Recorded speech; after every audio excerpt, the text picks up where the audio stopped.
Yesu ashimwe cyane mwene data, ndakwakiriye kandi ndagusuhuje mu izina rya Yesu Kristo. Uyu ni umwanya wacu na Youth Time Revival. Urubyiruko ni igihe cy'ububyutse, amasoko y'ububyutse mu rubyiruko. Dukomeje urugendo rwacu, intero ari nta yindi ari ugutegereza no kurebera hamwe ububyutse, imbaraga z'umwuka wera muri twebwe, umwuzuro w'imbaraga z'Imana nk'itorero ryayo mu gihe gisa nk'iki. Turongeye kandi duhawe umugisha n'Imana wo kuganira ijambo ry'Imana, aho tugiye kuganira ijambo ry'Imana rifite umutwe uvuga ngo nta mafaranga yagura umwuka wera. Nta mafaranga kandi yagura umwuka wera. Tumaze iminsi turebana umwuka wera kandi tumaze kuvuga byinshi ku mwuka wera.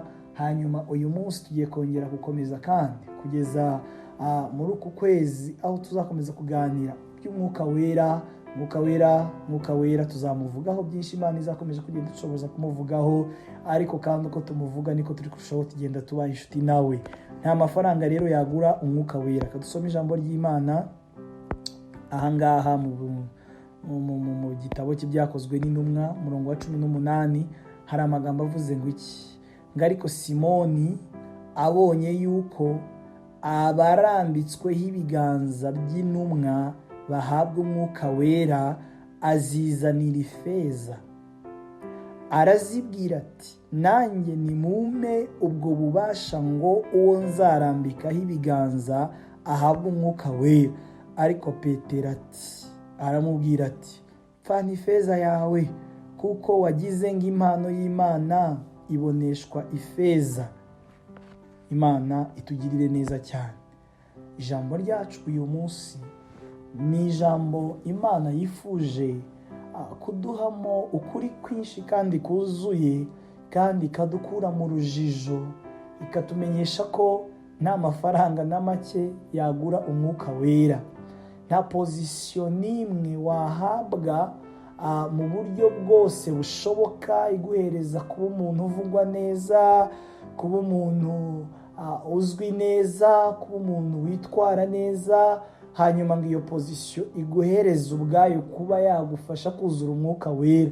Nta cyubahiro, nta miryango, nta butunzi, nta mutungo ukenewe muri ubu buryo, muri uru rugendo, muri iyi nzira yo gushaka umwuka wera. Imana rero yifuje ko abantu bose, abakomeye n'aboroheje, baheshwa umwuka wera nayo. Imana ishimwe cyane. Imana ubwayo niyo yonyine yisigarije amahirwe yo guha umwuka wera abamushaka. Mwene data, ntabwo ntekereza ko ibi bintu bitumvikana cyane bigenderanye n'ijambo dusomye. Petero yari umukonikoni w'umumajisiye, aho rero aba bagabo bari mu rugendo rw'ivugabutumwa bahuye nawe, hanyuma mu ivugabutumwa bakoraga, Imana ibahereza ubuntu, ibaha feva yayo. Abo barambitseho ibiganza mu izina rya Yesu Kristo bagahabwa umwuka wera.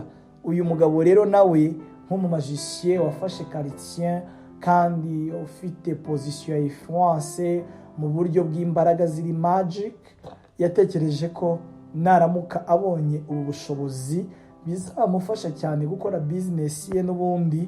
Ariko ahura n'abagabo bagize guhishurwa kumenya Kristo kandi bamaze kugendera mu bushake bw'Imana, bari gukora ibintu Imana ishaka. Hanyuma aritegereza abona imbaraga z'Imana ziri gukorera muri bo. Ariho yatekereje gufata amafaranga, kuko yari azi imari ari kugura iyo ariyo n'ikizamufasha. Hanyuma rero ashyira aba bagabo amafaranga ngo bamuhereze ku mwuka wera. Ariho rero dusomye amagambo Petero yamusubije, aramubwira ngo wibeshye cyane, impano y'Imana ntabwo igurwa ifeza. Reka nkubwize ukuri, amafaranga ufite ashobora rwose kugutuma ahubwo wamburwa umwuka wera kuruta kumuhabwa. Yaramubwiye atumva rero ikintu kibaye, ubwo ufite imitekerereze imeze gutyo ko amafaranga yagura umwuka wera, ahubwo urapfuye kandi upfanye n'ifeza ryawe. Reka nkubwire ukuri mwene data, umwuka wera ntabwo tuzatanga amafaranga ngo tumugure. ntabwo tuzatanga amafaranga ngo tugiye mu isoko kumuhaha, nta hantu tuzamuhaha, nta myenda uzambara ngo igufashe kuzura umwuka wera n'imwe ngo irahenze ngo iri ku rwego runaka, nta nkweto zimeze ukuntu uzambara kuko ufite amafaranga waziguze, nta cyubahiro na kimwe uzigera wicaramo ngo icyo ngicyo kigufavorize kuzura umwuka wera. Ariko Imana yaravuze ngo nkunda abankunda kandi abanshakana umwete bazambona. Yesu aravuga ngo muzi guha abana banyu ibintu byiza kandi mwe muri babi, ngese nimunyegera njyewe ninjye nzabura kubuzuza umwuka wera.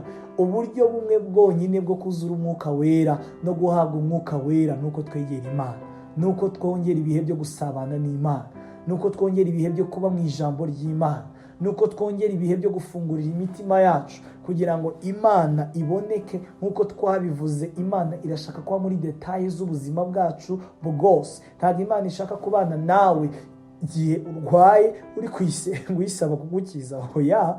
Ntabwo Imana ishaka kubana nawe igihe ku kazi bakwirukanye uri kuyisenga uyisaba akazi, oya. Ntabwo aho ngaho ariho Imana ishaka kuyibona ko ariho mubana.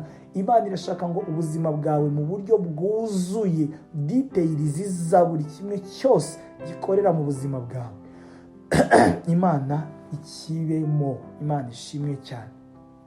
Bityo rero bizadufasha kugendana n'Imana ku rwego duhabwa iyi mpano y'umwuka wera. Ariko Imana iri kutubwira ngo nta mafaranga, nta cyubahiro, nta miryango, nta buryo na bumwe Imana yasigaje bwo kugira ngo tubone umwuka wera, twuzure umwuka wera, uretse kwemera guca bugufi, kwinjira mu busabane n'Imana kandi ukayisaba umwuka wera. Izamuguha mwene data, izamuguha kandi uzamubona. Kandi Imana nibwo buryo bwonyine yashyizeho.